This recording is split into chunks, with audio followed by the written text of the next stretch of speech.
الرحمن الرحيم. الحمد لله رب العالمين، وأفضل الصلاة وأتم التسليم على نبي الله محمد وعلى آله وصحبه أجمعين. أما بعد، هذه الأضحية هي سنة أبينا إبراهيم عليه السلام، وفديناه بذبح عظيم. ويشترط في هذه الأضحية أن تكون سالمة من العيوب، ألا تكون هزيلة، وألا تكون عوراء ولا عمياء، وألا تكون فيها كسور وغير ذلك. وهذه الأضحية يعني عندما يخرج دمها يغفر لصاحبها، ونسأل الله عز وجل أن يتقبل من المسلمين جميعا. لكن السنة في الأضحية على الشكل الآتي: أولا أن يضجعها على جنبها الأيسر، فإن ذلك أرفق لها وأحسن لها. وكذلك أن يحد شفرته، ولا يجعل الذبيحة تنظر إليه وهو يحد شفرته.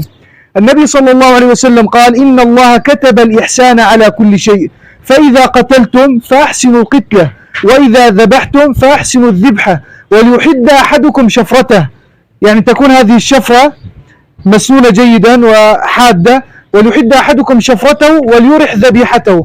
الآن أضجع على جنبها الأيسر، أضجع على جنبها الأيسر، لا نجعل الذبيحة تنظر إلى السكين، لأن أمسك لا تجعل تنظر.